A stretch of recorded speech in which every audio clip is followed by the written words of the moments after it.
Hello YouTube, j'espère que vous allez bien, ici Pauline Agneau et je vous accueille comme toutes les semaines pour un nouvel épisode, un nouvel invité. Vous savez que j'aime aller chercher des personnalités toutes plus remarquables les unes que les autres et puis aussi des invités qui sont variés, qui ont des parcours atypiques et c'est véritablement le cas aujourd'hui avec mon invité du jour, Thomas Dansbourg.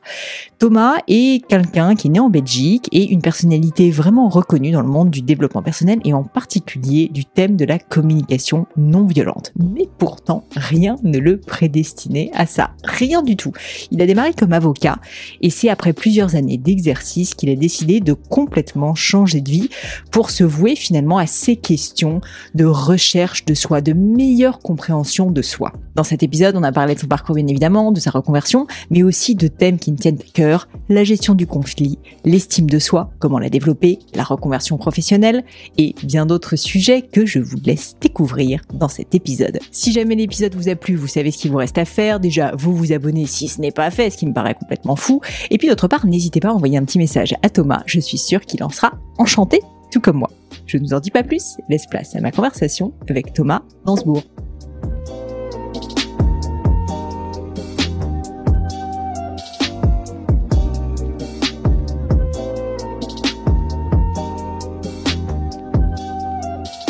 Je hais l'administratif. Oui, moi aussi. Et comme moi, à peu près tous les entrepreneurs que j'ai pu croiser dans ma vie d'ailleurs. C'est pourquoi je suis ravie de vous présenter mon sponsor, Conto. Q-O-N-T-O. Avec Conto, fini les formalités à rallonge, vous lancez votre société, il s'occupe des formalités.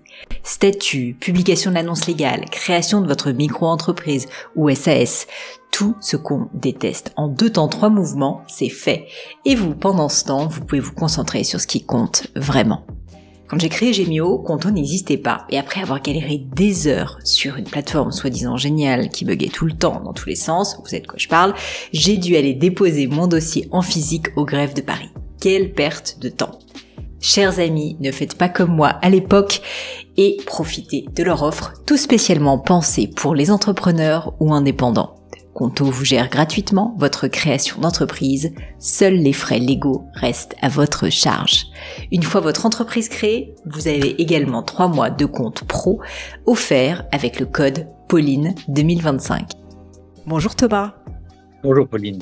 Écoutez, je suis enchantée d'être avec vous. Bon, on peut se dire qu'on a eu des petits couacs informatiques avant de commencer, mais je suis quand même vraiment ravie qu'on ait le temps et l'énergie de se battre pour y arriver. Donc merci d'avoir accepté cette invitation. Merci à vous de m'inviter. J'ai des feuilles et des feuilles devant moi, Thomas, parce qu'en fait j'ai énormément de questions pour vous. Je trouve que vraiment vous apportez énormément de choses au monde du développement personnel et puis de manière générale de notre connaissance de nous. Et en fait, pour tout vous dire, je suis tombée sur une phrase que j'ai lue dans votre livre Cessez d'être gentil, qui m'a interpellée. J'aimerais bien commencer par là. Vous avez écrit « La violence n'est pas notre nature, mais l'expression de la violation de notre propre nature ». Je pense que pour les personnes qui nous écoutent, ça serait intéressant de commencer par là et que vous nous expliquiez qu'est-ce que vous voulez dire avec cette phrase. C'est le fruit d'années d'observation des fonctionnements des humains, notamment des jeunes en difficulté. Pendant 10 ans, je me suis occupé d'une association qui prenait soin de jeunes dits de la rue, pris dans la violence, dans les gangs de rue, dans le deal de drogue, la prostitution, etc. Et je me suis rendu compte qu'effectivement, la violence n'est pas l'expression de notre nature, mais elle est l'expression de la frustration de notre nature. Je veux dire par là que si vous êtes encouragé à devenir qui vous êtes, entouré d'affection, de tendresse, vous apprenez à connaître vos talents, vos dons, vous savez comment les mettre au monde joyeusement, vous avez appris à gérer vos frustrations, vos tristesses, vos solitudes, vos désarrois, pourquoi utiliseriez-vous la violence pour vous exprimer? Inversement, si vous n'avez pas été soutenu, encouragé à devenir qui vous êtes, vous n'avez pas appris à nommer ce qui se passe en vous, à clarifier vos états émotionnels, eh bien, vous accumulez des frustrations à l'intérieur de vous-même, comme dans une sorte de cocotte minute, et il y a toutes sortes de couvercles sociaux, familiaux, parfois religieux sur la cocotte, mais elle chauffe sur le feu du temps qui la met en ébullition, et tôt ou tard, cette cocotte explose. Ou implose dans la dépression et dans les addictions ou dans le burn-out. Et c'est pour ça que si nous apprenons à bien connaître notre nature, nous avons davantage de chances, pas toutes les chances, mais davantage de chances d'éviter d'entrer dans la mécanique de la violence. Je rebondis sur ce que vous disiez. J'ai l'impression que, en sous-jacent, des mots comme malentendu, du non-dit, le fait de pas savoir bien écouter, pas savoir bien s'exprimer, en fait, sont finalement, paradoxalement, vraiment au cœur de comportements de violence vis-à-vis d'autres personnes ou de soi-même. Est-ce que vous auriez en tête, par exemple, un exemple, ou peut-être qu'il y a eu une expérience particulière quand vous avez, justement, dans le cadre de cette association Vue des violences, qui vous a permis justement de mettre le doigt sur ces notions? Elles me sont d'abord venues dans mon premier métier. J'étais avocat dans une première partie de ma vie et dans l'intention d'aider les gens à traverser les conflits. Et j'ai pu voir de près que les conflits ont très souvent trait à des malentendus. Et j'ai pu voir de près que les malentendus sont toujours le reflet d'une combinaison de mal exprimé et de mal écouté.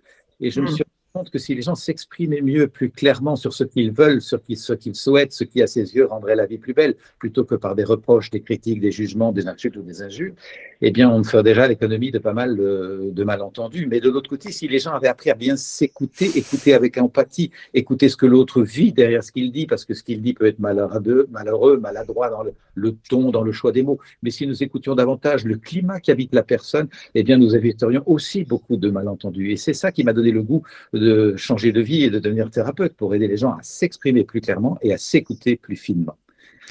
Vous auriez, Thomas, un exemple, et je suis désolée d'insister dessus, mais c'est parce que je pense que ce qui peut-être veut dire malentendu pour vous ne sera pas exactement ce qui veut dire malentendu pour moi. Et je trouve qu'en fait, vraiment se dire, non mais c'est fou à quel point notre quotidien, notre vie peut être mal comprise par nous-mêmes et par d'autres personnes et puissant.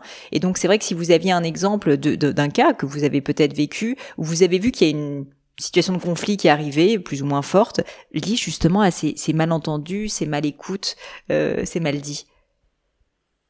Il y a des milliers d'exemples, Evelyne. En prenant l'exemple de la vie de couple, si l'un balance à l'autre, t'es comme ta mère, on ne peut jamais se parler, c'est clair que ça ne va pas faciliter l'échange. Ce serait plus simple que la personne exprime clairement ce qu'elle veut dire. Quand elle dit comme c'est comme ta mère, on ne peut jamais se parler, et qu'elle puisse dire, je suis triste que nous n'ayons pas eu d'un temps d'échange sur ce sujet. Est-ce que c'est possible qu'on s'arrête pour en parler tranquillement? Quand serais-tu disponible? Je formule des sentiments, des besoins avec une demande claire plutôt que des reproches ou des critiques. Ouais. Ça va me permettre de me faire mieux entendre. Et donc, j'ai travaillé la connaissance de moi-même pour arriver à formuler ce que j'ai à dire autrement que par un reproche. C'est du boulot, hein? Ouais. C'est la base de la communication non violente. J'apprends à formuler ce qui se passe en moi. Mais l'autre peut faire aussi un effort. L'autre peut dire, quand tu dis je suis comme ta mère, comme ma mère, est-ce que tu veux dire que tu aimerais avoir du temps pour se poser et se parler sans être coincé dans toutes les choses à faire? Est-ce que c'est ça que tu veux dire? Je peux aussi développer cette capacité à écouter l'autre. Bien sûr. C'est un engagement citoyen à mes yeux. C'est l'essentiel de mon travail, c'est montrer que cette connaissance de soi est un enjeu de santé publique. C'est la clé du vivre ensemble. Et nous avons donc largement dépassé les enjeux du développement que l'on appelle personnel. Nous ne sommes plus dans du développement dit personnel. Nous sommes dans du développement social durable, qui passe cette connaissance de soi, qui est la clé de la compréhension de l'autre. Je ne peux pas comprendre l'humain devant tant que je ne comprends pas bien l'humain dedans. Et ça devrait faire partie de notre écolage depuis la maternelle. Avec lire, écrire et calculer, tous les enfants devraient apprendre à savoir qui je suis, comment je me sens, qu'est-ce que ça dit de moi, qu'est-ce qui me met dans une joyeuse expansion de moi-même, au service du monde autour de moi, de ma communauté, mais aussi ce qui m'attriste, ce qui me peine, ce qui me fout en rage et que j'ai besoin de comprendre avant que d'envoyer mon poing dans la figure de l'autre ou le mail agressif à mon collègue de travail. C'est un travail de santé publique, d'hygiène de conscience. Et tout ça, Thomas, ça veut dire aussi apprendre à mieux voir, observer, maîtriser ses émotions, c'est-à-dire ne pas se laisser emporter, parce que c'est vrai que vous parlez d'un effort presque intellectuel de formulation de sa propre peine, de sa propre pensée, mais souvent, je m'imagine complètement dans cette situation que vous avez dite, je suis avec mon mari, on commence à s'engueuler, et en fait, je suis plus dans la réflexion, en fait, je suis dans l'émotion pure, et du coup, je vais cracher des choses qui sont pas forcément même des choses que je pense. Donc, comment faire quand on est, je peux imaginer que c'est le travail de toute une vie, mais quand on est une personne plutôt bien intentionnée, mais qui a envie justement de faire ce travail sur soi et de se dire, ok, comment est-ce que je fais concrètement pour ne pas me laisser submerger par mes émotions et que j'apprenne à être plus dans cette écoute et dans ce mieux parler? On fait comme pour tout apprentissage. Quand on voit passer une voiture, on se dit, tiens, j'apprendrais bien à conduire une voiture, ça a l'air sympa. Quand on entend un joli chant de clarinette ou de trompette, on se dit, j'apprendrais bien cet instrument. Le piano, c'est pareil. Ou le sport, tiens, je me mettrais bien au football. Eh bien, il ne s'agit pas seulement de le vouloir, de le souhaiter, il s'agit de s'y impliquer. C'est aussi simple que ça. Et donc, si je souhaite avoir une meilleure communication avec la première personne dont j'ai la charge, qui est moi-même, eh bien, je vais travailler la connaissance de moi. Et c'est ce travail de connaissance de moi va incontournablement m'éveiller à mieux comprendre l'humain qui est en face de moi. Et donc, ce que je fais passer comme message, c'est que si vous voulez des relations plus belles, plus fécondes, plus fluides, eh bien, impliquez-vous à le travailler. Ça ne tombe pas du ciel, ça s'apprend comme toutes sortes d'autres choses. Ça va pas venir tout seul, c'est du travail. Alors, est-ce qu'on pourrait parler de concrètement, qu'est-ce que vous pourriez recommander ou peut-être qu'est-ce que vous avez fait vous-même pour réussir justement à engager ce travail qui, une fois de plus, j'imagine, est le travail de toute une vie. Comment est-ce qu'on peut donner des conseils à notre audience pour se dire, j'ai pas envie que ça reste un vieux pieu, moi aussi je veux m'y mettre, je sais même pas par où commencer. Que faire, Thomas ? Observer son ressenti régulièrement dans la journée. Suis-je heureux de ce que je vis, de ce que je fais, de ma relation avec les autres, que ce soit professionnel ou plus privé, personnel? Est-ce que je me sens dans une joyeuse expansion de moi-même ou pas, ou peu, ou pas assez? Et vérifier, est-ce que je n'ai pas des choses que j'aimerais changer, améliorer, modifier? Donc ce ressenti qui nous donne l'occasion de percevoir notre élan de vie. J'ai envie d'autre chose, j'ai envie de m'acheminer vers autre chose. Exactement comme quand je vois jouer, des jeunes jouer au football, je peux me dire, tiens, moi aussi j'ai envie de jouer au football, ou comme pour reprendre l'image de la trompette ou du piano, j'ai envie de me mettre au piano ou à la trompette. Trouver cet élan. Et là, mettre en place un processus de formation. Et il se fait que moi, j'enseigne une approche depuis plus de 30 ans maintenant qui s'appelle la communication non violente, qui est un outil extrêmement performant que j'ai eu la chance d'apprendre avec son fondateur, Marshall Rosenberg, et qui aide significativement à se connaître pour s'exprimer mieux et mieux vivre ces élans de vie. Et ce que j'appelle notre fil rouge, nous aligner sur notre fil rouge intérieur et être un être qui est donc en expansion plutôt qu'en contraction. Et à s'acheminer de plus en plus vers une vie choisie plutôt qu'une vie subie. Je peux témoigner comme thérapeute d'avoir accompagné tant de personnes et m'être accompagné d'abord moi-même dans une vie subie dans laquelle j'avais l'impression d'avoir peu de choix. Et ça ne rend pas l'être très joyeux, très heureux, ni très fécond. Or, aujourd'hui, dans les circonstances que nous traversons, un monde assez chaotique qui doit faire face à de gros challenges, je crois que c'est urgent que chacun trouve sa fécondité, sa créativité, sa capacité à s'adapter, à transformer les choses, à apporter du neuf. Et ça ne va pas se faire par hasard, ça demande un peu de connaissance de soi. Thomas, c'est quoi une vie subie, du coup, pour vous ? C'est une vie dans laquelle nous nous contentons d'un état de malheur supportable. Et quand je le mime, je mets la main sous mon nez pour montrer que je suis dans la vase. Jusque-là, mais j'arrive quand même à respirer tout petit peu. Je suis dans un état de malheur supportable. Jusqu'ici, ça va. C'est la formule du gars qui tombe d'un immeuble et qui se rassure, jusqu'ici, ça va. Eh bien, pour beaucoup de nos contemporains, c'est comme ça qu'ils vivent. Et j'ai été comme ça. Jusqu'ici, ça va. J'ai une petite vie, je gagne ma vie. Je suis avocat, je m'ennuie beaucoup, mais c'est pas grave. Je subis. Et à un moment, en tout cas intérieurement, j'ai plus du tout envie de subir. J'ai envie de sentir que je peux aider le monde, apporter quelque chose, utiliser ma sensibilité et mon intuition qui était très, très laissée de côté dans mon métier de juriste. Et aujourd'hui, depuis bientôt 30 ans, j'accompagne beaucoup de personnes qui réalisent qu'ils ne sont pas sur leur axe. Ils sont juste à côté, à faire des choses pour fonctionner ou pour survivre, mais pas pour vivre. Et ça amène beaucoup de misère, ça amène beaucoup de tension, de solitude, d'addiction. Dans votre cas, Thomas, vous vous rappelez d'un moment justement où vous avez eu un peu ce sentiment de révolte, où vous avez eu envie de sortir de cette vie subie, pour vous citer, et où vous vous êtes dit, je veux prendre la décision maintenant de passer à autre chose. Et donc, en l'occurrence, dans votre cas, vous avez complètement changé de vie en plus, donc c'est impressionnant. Petit à petit, oui, j'ai longtemps refusé d'écouter la partie de moi qui disait tu t'ennuies, c'est plus ce que tu veux faire, tu as choisi ce métier d'avocat et de juriste, mais c'est pas comme ça que tu veux vivre. J'ai longtemps négligé ça, j'ai mégoté en disant mais je gagne bien ma vie, j'ai des beaux costumes, je roule dans une belle bagnole, donc tout va bien. Je me suis menti à moi-même. Et cette formulation qui a été le titre de mon premier livre, cessant d'être gentil, soyons vrais, m'est apparue petit à petit, soyons vrais, sois vrai avec toi-même, d'abord reconnais que tu es dans un cul-de-sac, tu n'es pas heureux de ce que tu vis, accepte-le et cherche qu'est-ce que tu aimerais vivre. Alors là, c'est une grosse question vertigineuse, parce que je ne le savais pas, j'avais juste mon diplôme de droit en main, et une partie de moi se disait, je vais être juriste à vie, tant pis, c'est pas grave. Et là, certains processus de notre culture viennent renforcer, notamment ce que j'appelle dans mon travail un mécanisme autobloquant. J'ai identifié plusieurs mécanismes autobloquants, dont la culture du malheur. le goût du drame, l'attachement à la souffrance, et ce petit vaccin qui vient nous dire on n'est pas là pour rigoler, on n'est pas sur Terre pour être joyeux, on est là pour subir. Et moi, j'étais pas mal pétri là-dedans, même si j'ai eu une éducation encourageante avec de bons parents présents et attentifs, j'ai eu cette chance.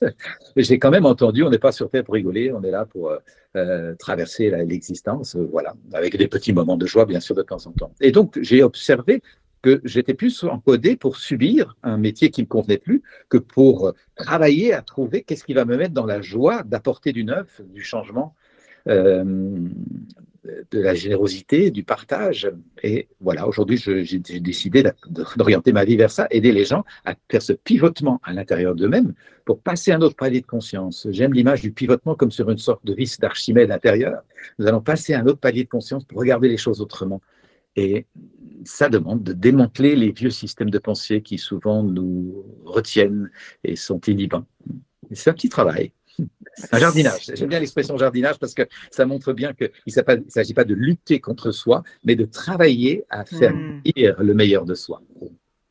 Je peux imaginer que malgré tout, tout ceci faisait peur parce que vous aviez travaillé pendant des années, qu'il y a, comme vous avez dit, des injonctions sociales, personnelles, on ne s'écoute pas soi-même, etc. Est-ce que la réalisation de ne plus être aligné vous a fait finalement cesser d'avoir peur? Parce que je pense qu'il y a beaucoup de personnes qui sont dans cette situation, qui sentent qu'il y a un problème et ils vont pas creuser, vous savez, suffisamment profondément pour se dire non, effectivement, il y a un vrai problème. Et donc, comme vous le disiez justement, ils se mentent à eux-mêmes, ils se disent non, mais finalement ça va, je gagne bien ma vie, etc. Je suis pas si mal, je suis pas si malheureux. Et donc, il y a cette notion à la fois de se mentir à soi-même, mais aussi qui est liée à des notions de peur, je pense, de changement de vie, d'inconnu. Comment est-ce que vous l'aviez vécu vous-même? Bien sûr qu'il y a des peurs. On ne fera pas l'économie. Nous ne ferons pas l'économie de la peur. Elle fait partie de la vie. Le travail que nous pouvons faire, c'est d'apprivoiser les peurs, de les rencontrer, d'aller bavarder avec chacune d'elles pour bien les comprendre. Et petit à petit, faire que nous en recueillons le message, qui est souvent un message d'attention, de vigilance, de prudence, mais pas d'empêchement. Et donc, décoder derrière ce qui paraît une formule qui peut être un peu anesthésiante, décoder l'envie de vivre, l'envie d'y aller quand même. Et ça, c'est vraiment le travail que l'on peut faire en sorte de ne plus avoir peur d'avoir peur. Il y a une partie de moi qui a peur, mais je ne suis pas tout peur. Je ne suis pas que peur. Une partie de moi a peur, mais une partie de moi a confiance. Et j'écoute les différentes parties. Et ça me permet d'avancer avec la vigilance que la peur apporte, mais sans être inhibé ou entravé par elle. Et c'est vraiment un enjeu citoyen de nouveau. Tellement de nos contemporains sont complètement inhibés par la peur du changement, la peur de la nouveauté, la peur de l'inattendu, la peur de sortir du programme, la peur de ne plus être dans leur zone de confort, même si cette zone de confort est au fond un inconfort connu, qui a le mérite d'être connu. Beaucoup d'inhibitions par rapport à ça. Beaucoup de nos contemporains, et j'en ai été un, donc je n'ai pas du tout une critique, c'est une invitation à se comprendre et à se dépasser peut-être. Beaucoup de nos contemporains préfèrent un malheur connu, on l'a évoqué, un malheur supportable, plutôt qu'un bonheur qui pourrait être infiniment plus grand, mais qui est inconnu. Et si nous savions à l'avance vers quel bonheur nous allons, nous changerions tous. Mais beaucoup de gens restent inhibés, et je l'ai été longtemps, dans l'idée que je préfère me contenter de ce que j'ai. Ah, c'est dommage. Et c'est pour ça que depuis la maternelle, je souhaiterais que depuis la maternelle, les individus aient acquis cette confiance en soi profonde et dans la vie, confiance en soi et dans la vie et dans les autres, par des climats qui invitent à la confiance et qui ne sont plus donc des climats d'hostilité, compétition, méfiance vis-à-vis de l'autre, comme malheureusement l'éducation l'est encore trop souvent. Un climat vraiment de solidarité, partage, entraide, générosité qui fait qu'on y va dans la vie joyeusement. Vous pensez que Thomas, que ce changement, enfin justement, je sais pas s'il y a eu un changement, mais que cet état d'esprit de peur, c'est quelque chose, c'est un phénomène actuel, récent, qui s'est amplifié, ou pensez que c'est en fait la nature humaine et qu'on a toujours été comme ça? Enfin, je sais pas si vous avez un avis sur cette question. Oh, dans mon expérience, il y a les deux. Il y a le fait que l'humain est fragile au milieu d'un univers qui peut, historiquement en tout cas, avoir été menaçant, et donc il avance avec prudence, et c'est ce qui lui a permis de grandir, évidemment, et de se développer. Il y a une partie de ça, il se fait que les circonstances d'aujourd'hui sont assez inquiétantes. Nous voyons bien que nous sommes dans un changement de paradigme entre un ancien monde qui montre des signes d'écroulement et un nouveau monde, disons, qui n'est pas encore très clair. à déchiffrer, mais dont nous pouvons percevoir certains prémices. En tout cas, moi, je travaille avec beaucoup de cercles de jeunes entrepreneurs sociaux qui souhaitent faire du collectif, de l'équitable, du respectueux, de l'humain, de la planète, générer de la ressource, mais de la ressource partagée et pas de l'argent égotique. Et donc, je travaille avec des personnes qui sont vraiment en train de créer un nouveau monde, ce qui me donne, moi, beaucoup de confiance sur notre résilience, notre capacité à traverser la crise que nous rencontrons aujourd'hui, mais les tensions, les brutalités, les violences que nous traversons. Mais pas tout le monde est en contact avec des projets innovateurs et inspirants, et donc la peur est très répandue, malheureusement. Je souhaite vraiment encourager les humains à accueillir cette partie d'eux sans être, passez-moi l'expression, bouffés par elle. Ce que vous dites, si je comprends bien, c'est que finalement, avoir peur, c'est normal et on a tous peur, mais c'est pas pour autant qu'on doit être bloqué. C'est ça. C'est ça. On connaît la formule, le courage, c'est ne pas avoir peur, c'est savoir gérer sa peur. Ça, c'est le courage. Et vous constatez que plus on a du courage et plus on essaye d'aller au-delà de ses peurs, plus on développe du courage, justement. C'est quelque chose qui s'entretient. Il y a une forme de cercle vertueux dans ce sens? J'en suis absolument convaincu. Je le vois tous les jours. Et j'aimerais tellement faire connaître ça, et donc merci de permettre ce genre d'interview, que plus vous osez, plus vous aurez des occasions de vous féliciter d'avoir osé, d'être soutenu dans votre audace. Ça ne veut pas dire qu'il n'y a pas parfois des occasions que l'on aurait appelées dans une autre époque un échec, mais qui est un non-aboutissement des attentes, mais qui est donc bien sûr une occasion d'apprendre magnifiquement sur soi-même. Qu'est-ce qui s'est passé qui fait que ça n'a pas marché comme je l'aurais voulu? Comment puis-je me remettre en question, remettre mes attentes peut-être, remettre la barre à un niveau plus réaliste peut-être, développer d'autres compétences ou demander de l'aide? Comment est-ce que je puis moi-même m'outiller davantage et pivoter sur ma vis d'Archimède intérieure dont nous avons parlé pour réentreprendre autrement? Donc, oui, j'aurais le rêve que tous les êtres humains puissent apprivoiser la peur pour ne plus être tétanisés par ça. Donc, d'une certaine manière, la première fois, et c'est peut-être rassurant de le savoir aussi, est la plus difficile, quoi. Oui, c'est vraiment ça. Je le vois avec les jeunes qui n'ont jamais voyagé, ils sont un peu inquiets de prendre leur sac à dos et de se dire on va aller d'auberge de jeunesse en auberge de jeunesse à travers le monde. Il y a une inquiétude qui est bien légitime. Mais à partir du moment où vous avez fait un premier voyage, vous réalisez que c'est fabuleux de découvrir le monde, de vous sentir autonome avec votre sac sur le dos et d'aller où vous avez envie d'aller. Et ça crée cet élan d'ouverture. Et dans la vie quotidienne, après le retour du voyage, ça reste une aventure. En tout cas, je souhaiterais que chacun de nous puisse sentir que la vie reste une aventure fascinante. J'aimerais maintenant, si vous l'acceptez Thomas, parler de conflits plus en détail et de gestion des conflits, avoir vos conseils là-dessus. Mais peut-être pour commencer, qu'on parle de communication non violente, vous avez utilisé ces termes. Et je pense qu'il y a beaucoup de personnes qui ont un peu des notions de ce que c'est, moi la première, mais sans vraiment comprendre profondément ce que c'est. Est-ce que vous pourriez nous dire, avec vos mots, c'est quoi finalement la communication non violente? La communication non violente vient de l'observation systématique pendant des années de la part de son fondateur, Marshall Rosenberg, docteur en psychologie clinique, que les êtres humains ont des besoins fondamentaux qui sont du même ordre, qu'ils sont heureux, joyeux, sécurisés lorsque leurs besoins sont pris en compte et nourris. Ils sont malheureux, tristes et peuvent être amers et violents lorsque leurs besoins ne sont pas pris en compte. Et donc la communication non violente nous invite à bien connaître nos besoins pour pouvoir les exprimer, les formuler, trouver des façons de les nourrir dans le respect les uns des autres et éviter donc les états de frustration durables qui amènent inévitablement amertume et agressivité. Et donc c'est vraiment un outil de communication, bien sûr. Je vais apprendre à mieux m'exprimer et à mieux écouter l'autre. Il y a cet aspect horizontal, qui est très évident. Mais pour pouvoir mieux m'exprimer quand je sens du bouillonnement de colère et que l'intention qui m'habiterait dans un premier lieu serait plutôt d'envoyer mon poing dans la figure de l'autre, ça demande que je sache m'ancrer dans la vraie personne que je suis, derrière le personnage. Le personnage est mobilisé par l'action-réaction et l'émotivité et a envie d'être agressif. Eh bien, je vois mon personnage, mais je ne le laisse pas jouer, je ne le laisse plus jouer. J'entre dans la vraie personne qui apprend à formuler les choses avec tact et avec bienveillance, ce qui ne veut pas dire sans vigueur. On peut apprendre à être très vigoureux et on peut apprendre à faire des colères non violentes. Moi, j'ai personnellement appris à faire des colères non violentes. Avant, j'étais trop gentil, je ne faisais pas de colère. Mais il y a également l'aspect de l'écoute de l'autre. Comment écouter l'autre avec empathie, surtout si l'on sent que dans le ton et les mots, l'autre a peut-être envie de nous envoyer son poing dans notre figure. Comment rester bienveillant et accueillant par rapport à ça? C'est aussi un travail d'ancrage dans la vraie personne que je suis, pour ne plus être piégé par l'action-réaction et les collisions d'ego, les frictions et collisions d'ego. Et donc, il y a cet aspect horizontal qui est évident, mais qui se nourrit d'un aspect vertical. J'apprends à m'ancrer en moi-même.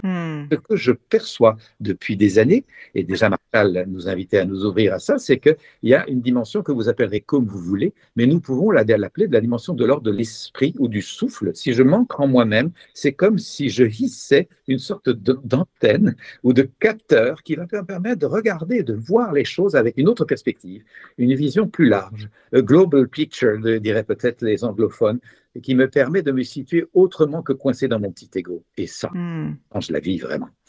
Mais c'est fou parce qu'on se rend compte, et j'allais vous poser la question des idées reçues fausses sur la communication non violente, à quel point le terme finalement communication est réducteur, parce qu'effectivement il y a cette dimension horizontale dont vous parliez, mais il y a aussi quelque chose de beaucoup plus profond, de presque personnel, quoi, de compréhension de soi-même et d'alignement au final. Clairement, je confirme que l'appellation est très réductrice parce qu'elle ne rend pas compte de ce travail d'ouverture de conscience, d'éveil du discernement qui permet vraiment des pivotements profonds sur notre vis d'Archimède intérieur et une sorte de nouvelles mises au monde. Nous savons tous que nous avons peut-être pas tous, mais j'aime passer le message, nous avons deux mises au monde possibles. La première, elle est biologique, évidemment, notre arrivée sur cette planète, sur le plan physique, mais il y a une nouvelle mise au monde qui est le fait de mettre au monde le meilleur de moi à un moment et d'accepter de qui je suis vraiment en me défaisant des programmations, souvent bien intentionnées, mais parfois très, très limitantes, familiales, scolaires, culturelles, qui réduisent mon expansion. Et ça demande de l'attention, vous voyez, de percevoir qu'une certaine éducation, certains systèmes de pensée, certains mindsets ont pu m'aider, mais à un moment m'empêchent. Et de faire cette distinction fine pour réaliser que ce qui m'a servi, à un moment, m'a servi et m'empêche donc d'être qui je suis. Il y a un asservissement dans les anciens systèmes de pensée et collectivement, je pense qu'il est plus que temps que nous quittions des anciens systèmes de pensée, notamment celui de croire que nous pouvons compter sur une croissance économique exponentielle dans un monde dont les ressources sont par nature limitées. Il est plus que temps de revisiter ce vieux système de pensée mortifère, si pas suicidaire. Vous voyez l'enjeu de l'intériorité citoyenne. Ce travail sur soi nous permet d'avoir vraiment une conscience citoyenne, nous placer à un autre endroit. Et vous, dans votre cas, Thomas, cette réalisation, cette presque illumination, en fait, cette prise de conscience, elle a eu lieu donc quand vous étiez avocat et que vous avez commencé, je crois, une thérapie et que vous avez justement commencé ce travail sur vous pour ensuite commencer à se dire, mais finalement, ça n'est pas que moi que ça concerne, c'est beaucoup, beaucoup plus de monde. C'est à ce moment-là que ça a eu lieu ? Oui, petit à petit, c'est pas un grand coup de cymbale magique. Ouais. Mais ça, c'est important de le dire aussi parce que je pense que beaucoup de gens se pensent peut-être que c'est, et moi-même la première, de dire, en fait, est-ce qu'on se réveille un matin en se disant, en fait, j'ai vu la lumière ? Oh non, pas du tout. Non, c'est pas une illumination. C'est nouveau, c'est un jardinage. Quelque chose apparaît en moi comme une possibilité. C'est comme une petite semence qui est timide. Et tout d'un coup, cette intuition que l'on pourrait vivre autrement, que les rapports humains pourraient être habités d'une autre conscience. Et je vous l'ai dit, ça a démarré comme avocat, en voyant que l'on aurait évité beaucoup de conflits terribles qui encombrent les cubeneaux, qui encombrent les esprits, qui coûtent une fortune si nous apprenions la relation humaine et à médier nos conflits avec un peu d'intelligence de cœur. Et puis, en m'occupant de gamins ou de jeunes dits de la rue, j'ai vu aussi que si ces jeunes avaient appris depuis la maternelle à mieux se connaître, à mieux gérer leurs émotions, on éviterait tellement de tensions, de frustrations, de déprédation aussi, et d'enjeux d'insécurité qui empoisonnent nos sociétés. Et donc, cette notion de travail sur soi au service du vivre ensemble m'est apparue comme une évidence. Petit à petit, donc la notion d'intériorité citoyenne, notre vie intérieure ne regarde pas que nous, elle commande et même féconde notre capacité à être un citoyen joyeux, généreux, entraînant, empathique. Ça s'est fait petit à petit, ces prises de conscience. Ce n'est pas un grand coup de cymbale. Et ce que j'ai à cœur de partager avec les personnes qui nous écouteront, c'est de prendre régulièrement dans la journée un petit temps d'écoute de soi pour sentir, suis-je heureux, heureuse de ce que je suis en train de vivre ou pas. Et l'idée, c'est pas de juger, mais de sentir, est-ce que c'est une boussole intérieure qui se serait un peu rouillée sur un axe que je ne remets plus en question et ça me rend malheureuse ou malheureux? Est-ce qu'il n'est pas temps que je dérouille petit à petit cette boussole pour qu'elle retrouve son aimantation, ce que j'aime vivre, ce qui m'aimante, ce qui me rend aimant, vers quoi j'ai envie d'aller, Ça, c'est un travail de discernement qui ne demande pas forcément beaucoup de temps, comme le jardinage. On ne passe pas 3 heures devant une laitue pour qu'elle pousse, mais de temps en temps, on vérifie que les limaces ne sont pas en train de la dévorer et qu'elle est bien ensoleillée et bien arrosée. C'est un ensoleillement de présence et d'attention à la vie en soi. Est-ce que Thomas, selon vous, il y a des conflits qui sont irrésolubles? Est-ce que vous pensez qu'avec typiquement la communication non violente, on peut réussir à, si vraiment les deux personnes avaient envie de résoudre le conflit, on arriverait en fait à tout résoudre? Ou est-ce qu'au contraire, non, vous pensez que ça n'est pas toujours le cas? Ça n'est pas magique, bien évidemment. Et comme toute approche, elle a également des limites. Toutefois, j'ai confiance que nous pourrions résoudre infiniment plus de conflits que ce que nous croyons si nous étions dans cette disposition de cœur que vous avez évoquée. Nous souhaitons résoudre le conflit de l'autre. Nous souhaitons nous comprendre suffisamment et suffisamment en profondeur, en acceptant suffisamment de nous remettre en question l'un et l'autre pour retrouver un terrain d'entente. Il y a ces deux aspects. Je vais m'ouvrir à la posture de l'autre et accepter la remise en question de moi-même. Ça demande du courage et de l'humilité.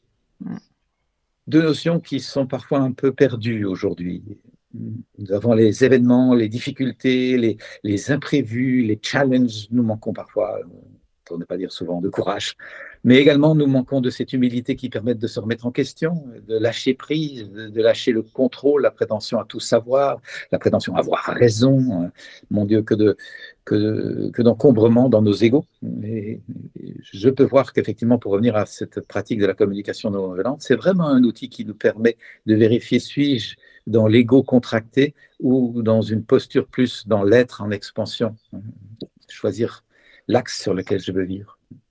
Je vous posais cette question, Thomas, parce que je pense effectivement que bien souvent on dit qu'on veut résoudre un conflit ou une situation désagréable, mais en fait on se donne pas vraiment les moyens puisque peut-être par ego justement on a envie d'avoir raison. Et avoir raison, c'est pas la solution forcément pour résoudre un conflit. J'ai cette impression en tout cas. Mon Dieu, non, d'ailleurs, Marshall Rosenberg, la personne qui a créé la communication non violente, avec qui je me suis formé, rappelait un message spirituel qui lui tenait bien à cœur. La phrase n'est pas de lui, mais il disait ceci: nous avons un choix fondamental dans l'existence, c'est être heureux ou avoir raison. Comme vous dites. Hein. Ouais. Pauline, moi, cette petite phrase m'a tiré le tapis sous le pied. J'étais avocat à l'époque, je voulais avoir raison, c'est comme ça qu'on... Bah oui, c'était votre métier d'avoir raison.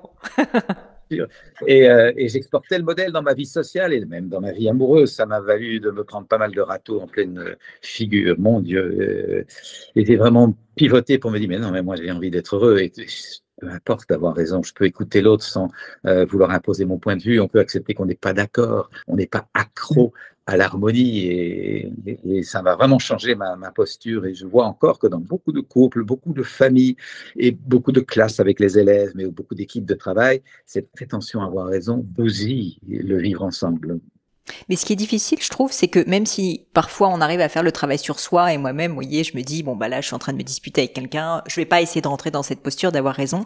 Quand l'autre personne n'a pas cette conscience et qu'elle essaye d'avoir raison, bah c'est d'autant plus difficile parce que voilà de se dire bon bah je vais mettre mon ego de côté, je vais tout prendre sur moi et cette personne c'est pas grave si finalement elle gagne. Et donc je trouve qu'on est beaucoup dans une relation sociétale où il y a des points, on gagne, on perd et en fait si j'ai pas gagné cette fois-là, il faudrait que je gagne la prochaine fois. Ça peut être dans le couple bien sûr, mais ça peut être aussi sincèrement dans la vie professionnelle, ça peut être à l'échelle de la société.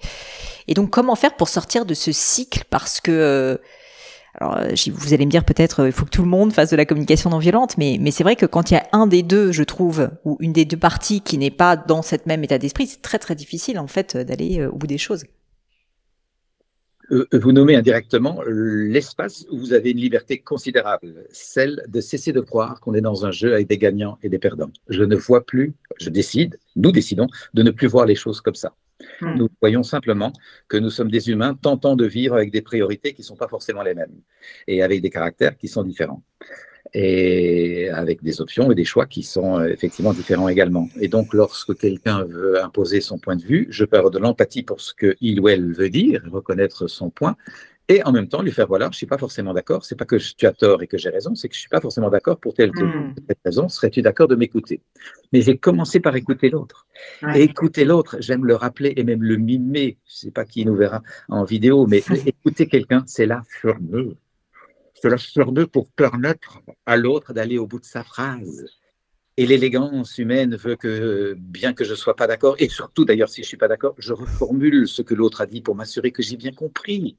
Donc toi tu penses que ce serait mieux comme ceci, ta solution serait plutôt celle-là, et ta priorité tu la vois comme ceci. Est-ce que c'est ça que tu me dis? Je vérifie d'autant plus que ça me brûle les lèvres puisque je ne suis toujours pas d'accord.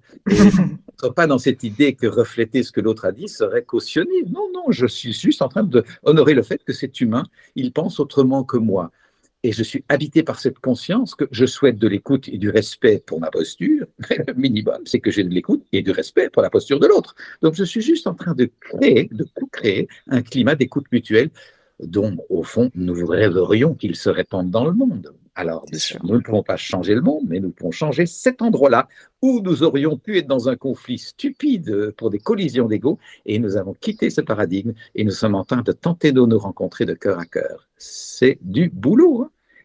C'est du boulot. C'est pas un truc bisounours, la non-violence. Hein. C'est pas un truc peace and love et new age, chacun fait ce qu'il veut. C'est une discipline de conscience. Et j'aime rappeler, mon Dieu, que si on sait faire la guerre à travers le monde depuis tant de millénaires, c'est qu'on s'y discipline. Il y a une organisation pour la guerre, avec des méthodes, des processus, du drill, et de la régularité et de l'entraînement. Eh bien, on sait faire la paix si on s'y discipline. C'est une discipline, c'est une hygiène de conscience. Et je souhaiterais que cet aspect soit davantage connu et que nous instaurions des processus de pacification dans nos façons de vivre ensemble. Vous auriez des conseils à donner peut-être à des parents qui nous écoutent, parce que malheureusement aujourd'hui la communication non violence et l'écoute même sont pas forcément des matières qui sont enseignées à l'école en réalité. On apprend plutôt le débat, et donc là quand vous parliez, j'avais cette image dans ma tête de deux personnes en train de vous savez de se un peu hurler dessus mais sans vraiment s'écouter, c'est-à-dire qu'ils se parlent l'un l'autre mais en fait ils se parlent pas quoi, ils parlent pas avec l'autre, ils parlent contre l'autre et n'écoutent même pas ce que l'autre raconte d'ailleurs. Est-ce que vous auriez des conseils peut-être pour des parents qui nous écoutent qui disent bah moi je peux avoir un rôle justement à mon échelle, au moins avec mes enfants, avec moi-même, pour apprendre à la première de mes yeux à mon enfant à être plus dans cette capacité d'écoute? Témoigner. Rappelez-vous Gandhi, l'exemplarité n'est pas une façon d'éduquer, c'est la seule. C'est radical, hein? Eh bien, témoignez, montrez que vous êtes un être écoutant, que quand il y a une tension, un conflit, vous la fermez pour écouter ce que l'autre veut dire. Vous vous intéressez à ce qui est vivant chez l'autre. S'intéresser à ce qui est vivant chez l'autre ne veut pas dire que l'autre cautionne de nouveau, mais on respecte le fait que l'autre a le droit de penser autrement. Et on va aussi faire valoir son point de vue, bien évidemment. Et on ne va pas vouloir résoudre là tout de suite. Ça, c'est encore une pierre d'achoppement dans beaucoup de conflits, c'est qu'on veut résoudre tout de suite. On ne quitte pas la table familiale sans avoir trouvé la solution, ou bien la table de réunion dans l'entreprise sans avoir trouvé la solution. C'est vraiment de la brutalité ordinaire sur nos processus de prise de conscience et d'accordaille fine. Nous avons besoin de réflexion, et lorsqu'on n'est pas d'accord, nous pouvons se dire, prenons le temps d'en reparler demain ou après-demain. Et j'observe dans mon travail d'accompagnement depuis tant d'années qu'à ce moment-là, il y a une maturation qui se fait de part et d'autre, et les personnes qui n'étaient pas d'accord peuvent revenir vers l'une vers l'autre en disant tiens, j'ai réfléchi à ta position, je peux comprendre que tu penses comme ça. Et très souvent, l'autre va dire effectivement, j'étais un peu agrippé à mes points de vue, mais je peux aussi comprendre ta position. Et là, tout d'un coup, il arrive quelque chose de magnifique, c'est qu'il y a bien plus d'intelligence globale dans deux cœurs qui essayent de se rencontrer et de se comprendre que dans deux intelligences logico-mathématiques, cerveau dit gauche, je le mime, qui veulent avoir raison à coup de gourdin pour asséner que l'autre a tort. Voyez, bien plus d'intelligence globale dans deux cœurs qui tentent de se comprendre. Et je dis bien tentent parce qu'on n'y arrive pas toujours, mais on essaye de se comprendre avec le cœur. Et donc, pour revenir à votre question pour les parents, je les inviterai, outre le bénéfice qu'ils auront incontestablement à lire mon dernier livre, Notre façon d'être adulte, de tel sens et envie pour les jeunes, à vérifier est-ce que ma façon d'être au monde fait sens et envie pour moi d'abord. Est-ce que je suis heureuse de ce que je vis? Est-ce que je suis motivée par les axes que j'ai choisis? Et est-ce que j'en témoigne en sorte d'être un être suffisamment inspiré pour se révéler inspirant pour mes enfants? Et lorsqu'il y a des tensions ou des désaccords, est-ce que je témoigne d'un profond respect et d'une écoute qui n'empêche pas d'indiquer des limites? Parce que la non-violence, ce n'est pas la non-vigueur, comme je l'ai déjà dit, ni la non-rigueur. Nous pouvons indiquer des limites très claires aussi, mais de façon bienveillante. Mais ça, je veux bien qu'on revienne dessus, Thomas, parce que moi-même, en fait, je suis pas sûre d'en comprendre exactement la portée. Et surtout, je pense qu'il y a beaucoup de personnes qui ont cette idée reçue que la communication non violente ou le fait d'une certaine manière laisser passer l'autre devant soi, c'est précisément ça, c'est-à-dire qu'en fait on s'efface, on va être un peu mou, on va, si vous voulez, mettre oui son ego de côté, mais d'un autre côté ça se fait donc toujours un peu dans ce jeu très binaire de il y en a un qui gagne, il y en a un qui perd. Est-ce que vous pourriez nous expliquer qu'est-ce que vous voulez dire quand vous dites non, la communication non violente, ça veut pas dire qu'on n'a pas de la vigueur, qu'on ne peut pas garder ses convictions? Clairement, je déplore ces interprétations qui sont souvent le fait de personnes qui ont juste entendu l'appellation, mais qui ne se sont pas intéressées à la pratique du processus. Et je pense indirectement avoir pris soin dans les titres de mes livres d'indiquer la vigueur. Mon premier bouquin qui a fait pas mal connaître la communication non violente s'appelle Cessez d'être gentil, soyez vrai. C'est vraiment une invitation assez ferme. Et le deuxième bouquin, c'est Être heureux n'est pas nécessairement confortable. Je vais accepter des inconforts à traverser incontournables pour pouvoir passer à des paliers de bonheur plus grands. Et c'est vrai que c'est une confusion qui discrédite par moment l'appellation. Moi, j'ai appris à être très clair grâce à la communication non violente. Et notamment, je l'ai évoqué, faire des colères qui sont des colères assertives, constructives et sans critique ni reproche, mais qui apprennent à dire mon point vigoureusement. Et j'aide beaucoup de personnes aujourd'hui à oser formuler des colères autrement que par des critiques. Quand on balance une critique à l'autre, l'autre s'enfuit et ne vous écoute pas. On n'obtient pas ce qu'on veut. Et donc, faire des colères utiles, c'est arriver à faire passer son point de vue d'une façon où l'autre nous écoute, nous comprenne et soit peut-être même touché par ce qui se passe en nous et ait envie de collaborer. Et donc, j'ai envie de dire aux personnes qui craindraient que la communication non violente soit un peu bisounours et soit une façon de laisser tout faire, c'est pas du tout ça. L'idée, c'est que je respecte tant ce qui est vivant en moi que ce qui est vivant en l'autre. L'un et l'autre. Je ne me soumets pas et je n'invite pas l'autre à se soumettre. On est dans un rapport d'égalité. Et donc une colère saine comme celle que vous décrivez, c'est quoi? C'est une colère sur une situation, sur ses propres émotions, sur son intérieur. Enfin, comment faire pour concrètement avoir une colère qui n'est pas une colère dirigée contre l'autre? Parce que là aussi, je me projette et tout de suite, je me dis, toutes les fois que je suis en colère, en fait, je tombe complètement dans les écueils que vous nous décrivez, quoi. C'est-à-dire que je pense que ma colère, en fait, se part de reproches, malheureusement. L'idée, c'est de nommer son point avec clarté et détermination, d'une manière où l'autre nous écoute. Malheureusement, souvent, nous avons pris l'habitude d'être un peu mou dans ce qu'on dit. On donne des instructions, par exemple, dans l'éducation, on donne des instructions aux enfants. Vous voulez pas ranger vos affaires, m'aider pour le repas, etc. Et on ne vérifie pas que l'autre a compris, qu'il est disponible et qu'il a le goût de le faire. On a lancé une instruction, voulez-vous aider pour le repas, sans vérifier, est-ce que tu es d'accord? Est-ce que ça te va? Tu es disponible? Tu n'as pas autre chose à faire? Et je clarifie pour trouver un point de négociation où on va se faire aider parce que c'est une tâche commune et qu'on a besoin bien sûr de l'aide des enfants. Et souvent, le simple fait d'avoir lancé l'instruction, nous pensons que l'autre va adhérer. C'est pas comme ça que ça se passe. Et donc, ça crée de la frustration qui fait que l'on monte dans le ton et que finalement la colère va sortir de façon très agressive. C'est très fatigant, ça. C'est très usant.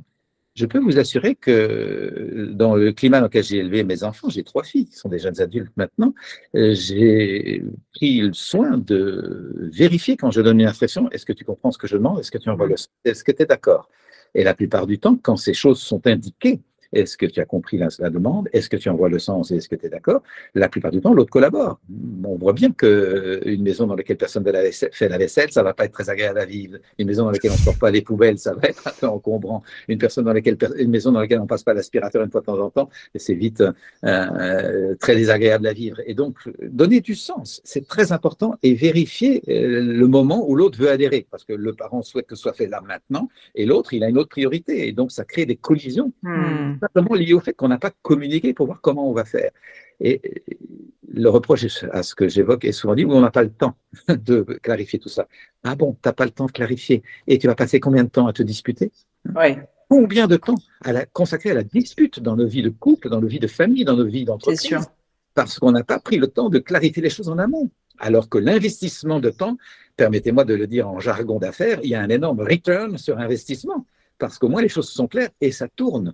Et là, de nouveau, je peux témoigner que quand j'ai pu ressentir une colère, ou quand ça m'arrive encore à l'occasion avec mes enfants, je n'ai pas besoin de lever le temps. Je dis stop, les filles, j'ai besoin d'être écoutée, je suis un peu en colère. Et voici mon point. Pouvez-vous m'entendre? Stop, je suis en colère, j'ai besoin d'être entendu. Je n'ai pas besoin de hurler et de balancer je ne sais pas, quelque chose pour le faire comprendre. Et je rêverais que ces climats d'attention mutuelle, de respect et de conscience du nous, c'est un mot que j'emploie beaucoup dans mon travail. Je travaille le je pour pouvoir être à l'écoute du tu et co-créer du nous. J'en ai fait un bouquin, du jeu au nous sur l'intériorité citoyenne, le meilleur de soi au service de tous. Je souhaiterais tellement que le nous soit favorisé. Et c'est bien ça l'intention de la communication non violente. Ce n'est pas un jeu despotique et un tu soumis. Ce n'est pas un jeu qui s'écrase face à un tu despotique. C'est un nous fécond dans lequel nous sentons du soutien et de la joie d'être ensemble. Je suis obligée de rebondir sur un point que vous avez évoqué qui m'a interpellée, c'est quand vous disiez aussi qu'il y avait souvent une notion de minimisation de la demande, c'est-à-dire tu ne penses pas qu'on pourrait ranger la chambre, au lieu de dire il faut ranger la chambre à telle heure, c'est important, et ensuite oui effectivement rentrer dans le détail de est-ce que tu es d'accord, est-ce que tu comprends pourquoi, etc. Mais c'est vrai que je me rends compte qu'on a tous une telle tendance aujourd'hui à vouloir minimiser les choses, de pas trop prendre de place, etc., qu'en fait ça revient à votre livre, hein, c'est d'être gentil, c'est que finalement en fait on se rend pas compte que vraiment la demande n'est pas du tout claire, quoi. C'est ça, vraiment. Souvent, les demandes ne sont pas claires et nous pensons que l'autre a compris notre intention alors que nous ne l'avons pas formulée clairement. Beaucoup de malentendus sont des mal écoutés ou des non-dits mal dits. Thomas, c'était passionnant. J'ai encore quelques petites questions pour vous. Déjà, une première question, donc là je passe à des questions un petit peu plus personnelles si vous le permettez, une question que j'aime beaucoup. Est-ce que vous avez vécu à un moment donné dans votre vie un gros moment de doute, un grand échec, et surtout au-delà de cet instant qui a été certainement difficile, quels sont les enseignements que vous en avez tirés? Vous avez encore 2 bonnes heures pour qu'on en parle.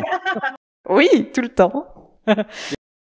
Et oui, bien sûr, des moments de doute. Mon Dieu, oui, quand j'ai commencé ma carrière d'avocat et que je me suis rendu compte que j'étais coincé dans un bureau avec des papiers, des codes, des lois, assis, à moi qui ai toujours rêvé, qui ai toujours vécu beaucoup dehors. J'ai grandi à la campagne et j'habite à la campagne, au milieu de la forêt. J'étais contraint de vivre en ville. Et si je ne vais pas être avocat à vie, c'est pas possible. Il y a trop de stress, trop de tension. Et puis, j'utilise pas ma sensibilité. J'avais bien entendu, tu es trop sensible, il faut se blinder pour vivre. Et, la vie est un combat, voilà. Donc, je m'étais pas mal blindé, mais je n'utilisais pas ma sensibilité ni mon intuition. Donc, je me dis, qu'est-ce que je vais faire avec ça? Et donc, beaucoup de moments de doute et de questionnement. Je sentais le besoin de changer, mais comment changer quand on ne sait pas vers où ni comment? Et longtemps, j'ai nié mon besoin de changement parce que je faisais un petit raisonnement débile, hein, puisque tu ne sais pas vers où changer ni comment changer, tu n'as donc pas besoin de changement. C'est assez... C'est très intéressant. Et là, la pratique de la communication non violente m'a permis d'honorer mes besoins, même et surtout si je ne vois pas encore comment les résoudre. Et donc, mon besoin de changement, j'ai appris à l'accueillir alors qu'il était en vide, en creux, vertigineux. Je ne sais pas vers où ni comment, mais j'ai besoin de changement et j'arrête de compenser mon besoin de changement de toutes sortes de façons très faciles d'accès dans la société. Hein. À l'époque, j'étais encore célibataire, j'allais sortir avec les copains, on allait faire une fête, on sortait en boîte de nuit ou peut-être je changeais de bagnole ou d'appartement. Toutes sortes de façons pour se distraire de son besoin de changement. Ça existe très souvent. Mais j'ai appris à changer ça. Ce qui est intéressant par rapport à l'échec, ou en tout cas au moment de doute, c'est de ne pas les fuir. C'est ça qui est précieux. Le doute fait partie de la vie. Imaginez une vie d'homme ou de femme sans qu'il y ait des moments de doute, ce serait complètement utopique. Et donc de pouvoir accueillir cette phase comme étant une phase ou une partie de moi doute, et je l'écoute régulièrement. De nouveau, c'est un jardinage. Ce que j'observe depuis tant d'années que j'accompagne les personnes, c'est que si je fais de la place au doute, petit à petit, ce vers quoi j'ai envie d'aller se clarifie et vient compenser le doute. Mais inversement, si je ne veux pas avoir le doute, je ne sais toujours pas vers où je veux aller.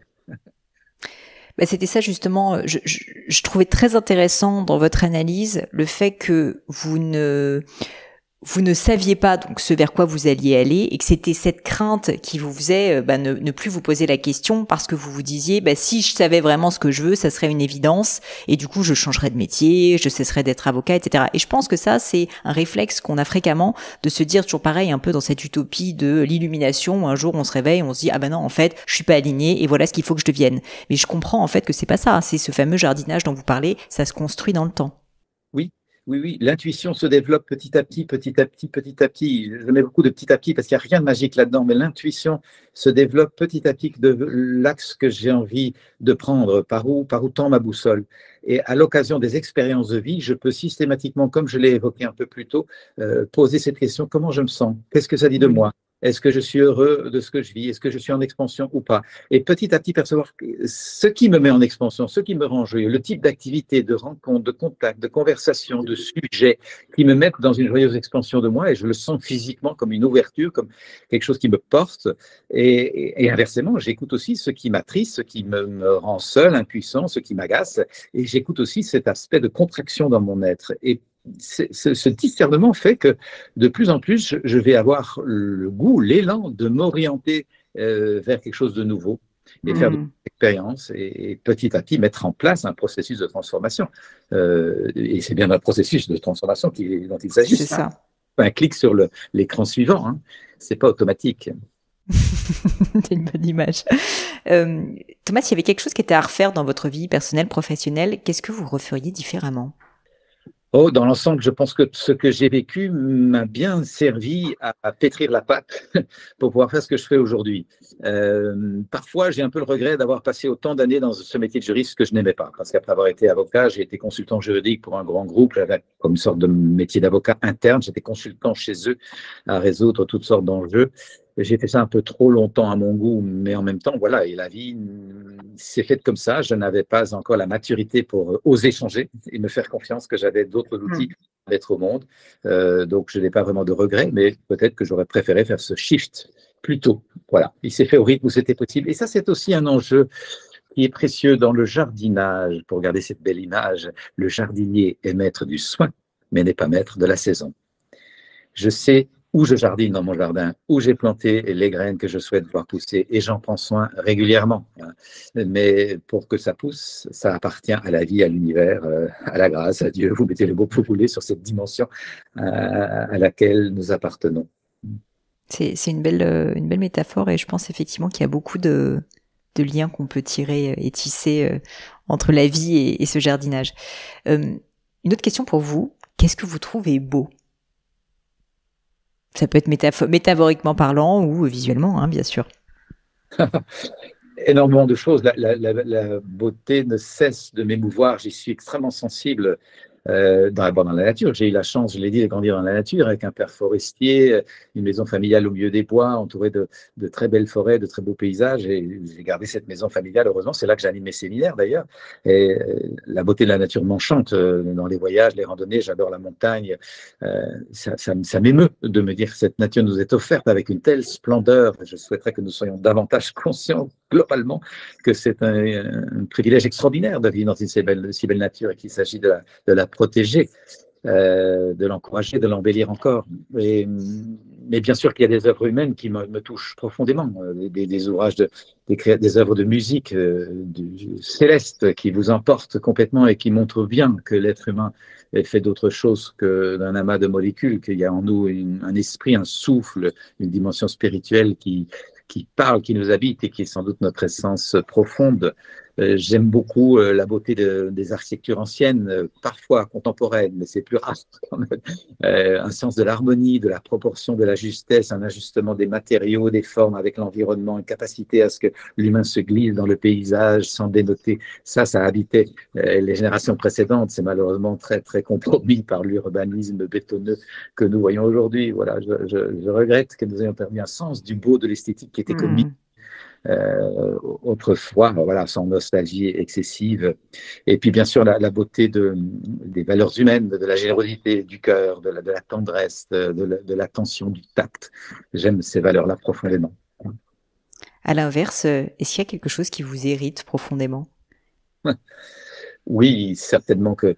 Vous pouvez même dire plusieurs choses.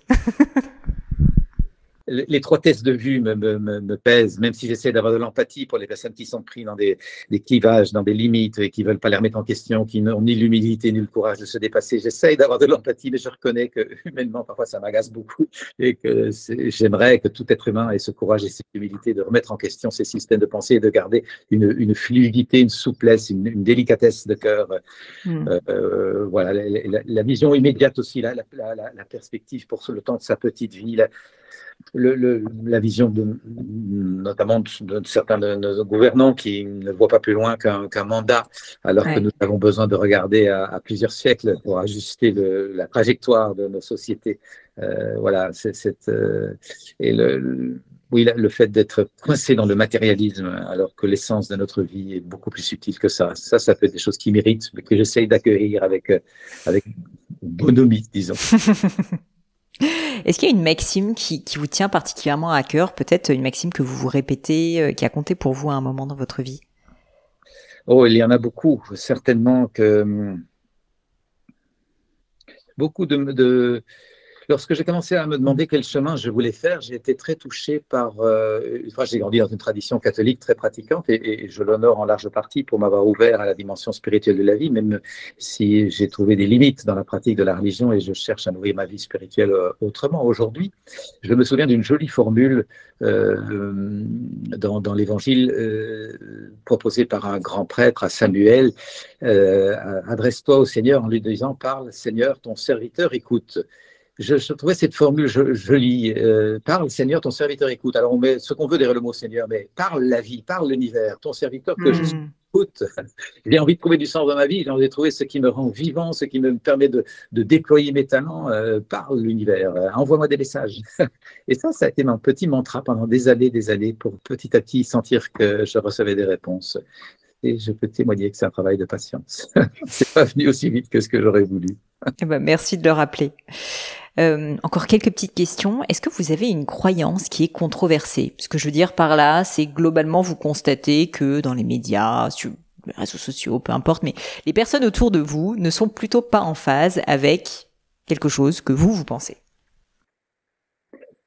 J'ai la profonde conviction qui n'a rien d'angélique, parce qu'elle est née du travail avec les gamins de la rue qui sont dans la violence, que l'homme est bon, profondément bon, et que malheureusement, les blessures de la vie, les conditionnements, les systèmes de pensée frustrent cette nature, et que nous ferions un bond considérable dans le vivre ensemble si nous apprenions depuis l'enfance à connaître notre nature, parce qu'elle est bonne, elle est généreuse, elle est poétique. Elle a envie d'embellir le monde. Et si l'on voit des tragédies, si l'on voit de la détérioration, des déprédations et de l'abus des ressources et de la nature, c'est le reflet de grosses frustrations qui n'ont pas été portées à la conscience. Et donc des besoins d'accaparement, d'enrichissement personnel, de l'ego qui amène ça. Et donc, voilà, je réalise que ça, c'est pas encore bien compris et que malheureusement, souvent, nos médias entretiennent un système de pensée très combatif, donc dans la culture du rapport de force, qui est un des mécanismes autobloquants que j'identifie dans mon dernier livre, et dans la culture du malheur, le goût du drame, l'attachement à la souffrance, par où ça n'ira pas, plutôt que par où ça ira. Ça plombe véritablement. Et voilà, je souhaiterais tellement que ceux qui nous écoutent changent leur système de pensée pour quitter ce vieux paradigme. Avant-dernière question, un sujet sur lequel vous avez changé d'avis. Est-ce qu'il y en a un que vous auriez en tête? Oh, il y en a beaucoup, mon Dieu. De nouveau, on pourrait en citer énormément. Tout le travail que je fais aujourd'hui vient du fait que j'ai changé d'avis sur la nature humaine, et que la nature humaine serait déterminée, conditionnée, que notre passé serait le déterminant de notre futur. J'ai complètement changé d'avis par rapport à ça, c'est clair. Nous avons un énorme pouvoir de nous adapter, de nous transformer. Nous avons un potentiel de changement qui est extraordinaire et qui est malheureusement encore très ignoré. Dans un tout petit cours de psychologie minuscule que j'avais reçu dans ma formation d'avocat, dans mes études de droit, on avait appris que l'homme est un loup pour l'homme et que la violence est l'expression de la nature humaine et que c'est pour ça qu'il faut du droit pour cadrer tout ça. Et bien là, j'ai complètement changé. L'homme n'est pas un loup pour l'homme, l'homme est un merveilleux compagnon pour l'homme. Et de nouveau, on l'a vu, la violence n'est pas l'expression de notre nature, mais de la frustration de notre nature. Et je ne discrédite pas le fait qu'il faille du droit et que c'est précieux d'avoir des règles pour assurer le vivre ensemble, bien sûr, mais basé sur l'idée d'aménager le jeu. Comme on fait des règles pour jouer au football, on fait des règles pour jouer aux cartes, on fait des règles pour jouer de la musique. Ce sont des règles en faveur du jeu de la vie. Ce n'est pas pour contraindre un humain malveillant. Ma dernière question, elle va, je pense, vous intéresser parce que c'est sur les livres. Moi-même, je suis une grande lectrice et du coup, j'aimerais bien parler donc des quelques grands livres qui vous ont marqué. Et pour être honnête avec vous, du coup, j'aimerais bien parler des vôtres parce que j'imagine que quand on est auteur, les livres qu'on écrit sont quand même des livres qui comptent particulièrement pour nous. Est-ce que, dans un premier temps, vous pourriez me dire justement quels ont été pour vous, au sein de vos propres ouvrages, les livres ou le livre qui vous a le plus marqué et pourquoi? Alors, clairement, le tout premier a fait connaître ce travail de connaissance de soi, a fait connaître l'approche de la communication non violente, l'a accrédité comme un outil vraiment très efficace pour transformer les relations humaines. Donc, cessez d'être gentil, soyez vrai. Soyez gentil, soyez vrai, et il a acquis une notoriété à laquelle je ne me serais jamais attendu. C'est le million d'exemplaires en français il y a déjà 2 ans, je ne sais pas où on en est maintenant, et presque une centaine d'éditions dans d'autres cultures, dans d'autres langues. Donc, c'est assez phénoménal et j'en suis très reconnaissant, évidemment, à la vie qui m'amène ça. Toutefois, sans doute, celui qui exprime le mieux mon cheminement intérieur, c'est du jeu au nous, l'intériorité citoyenne, le meilleur de soi au service de tous. Et là, j'explore davantage cette conscience que nous appartenons à un projet très vaste qui s'appelle la vie. Et que si nous sommes là, c'est que nous avons une couleur ou une vibration ou une tonalité à apporter à ce grand orchestre ou à cette grande fresque. Et donc, c'est mon souhait d'encourager chacun à mettre au monde le meilleur de soi, à embellir le monde, vraiment. Voilà pour mes ouvrages. Moi, j'aime beaucoup aussi La paix, ça s'apprend, qui fait passer ce message que la paix va pas tomber du ciel parce que ma prière est fervente. La paix va arriver si j'y travaille. Eh bien, écoutez Thomas, je vous remercie 1000 fois pour votre temps. C'était extrêmement riche et je suis sûre que les personnes qui nous écoutent vont sortir avec 1000 idées reçues qu'ils avaient, qui vont commencer justement à un peu challenger et certainement commencer à travailler un peu plus leur jardin, selon vos mots. En tout cas, c'est ce que je leur souhaite et je vous remercie vraiment d'avoir joué le jeu et de vous être autant exprimé. Donc, merci à vous pour votre temps. Merci beaucoup, Pauline, et merci à celles et ceux qui nous écouteront. Et je leur souhaite vraiment, je nous souhaite à tous de jardiner un magnifique jardin riche de fruits et de légumes à partager. Merci à vous. À bientôt.